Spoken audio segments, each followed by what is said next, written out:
U.S. equities and bonds fell as traders weighed hawkish Fed commentary and a new round of potential sanctions on Russia.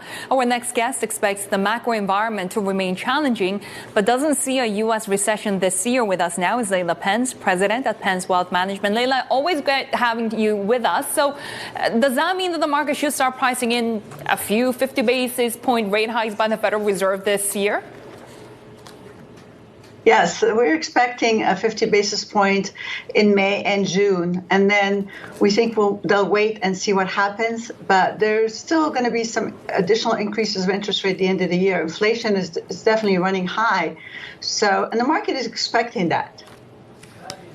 So when you have this environment of rising yields, perhaps a faster Fed rate hike with bigger hikes as well, how do you hedge? Well, you really, you just have to wait it out. You have to be selective of what companies you own.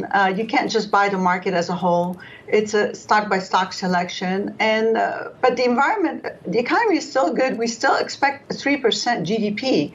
I mean, for the longest time, we were happy with 2% GDP. That's what we got. Now we still expect, even with higher interest rates, a 3% GDP. There's still 1.7 jobs opening for every unemployed person, and we have $2.3 trillion of excess savings. So the economy is still going to do quite well. It's still going to grow. It's just the growth is going to be a lot slower.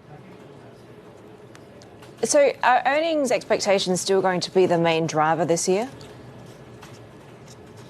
Yes, and so far the earnings have not really come down because of all those things I'm talking about. There's a lot of money in the economy. There's a lot of pay raises. People are making a lot more money.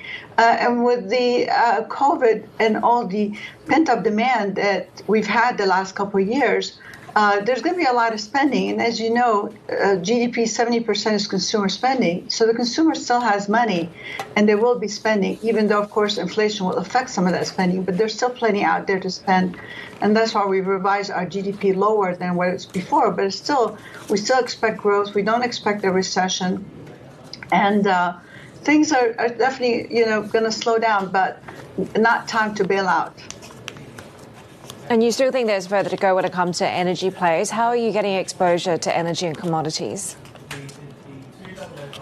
Certainly through energy stocks and commodity stocks, we have increased our exposure to that area. We do continue to see increases in prices there. And you need to, every portfolio needs to have some of that exposure, as well as infrastructure. Holdings. I think there's going to be a lot of spending in that area with the new bill and the new budget that President Biden put in. So we really like that area as well. How do you factor in the strength of the dollar? Because we have really seen it be a driver in currency markets. But at the same time, every other central bank seems to be raising rates now.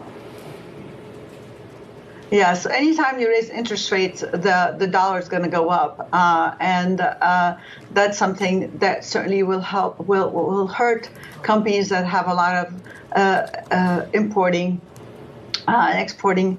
So, that the dollar increases is good for the United States. It's not good for Europe or the rest of the world. Laila Pence, Pence Wealth Management President, we appreciate your time. Coming up, Twitter appoints Elon Musk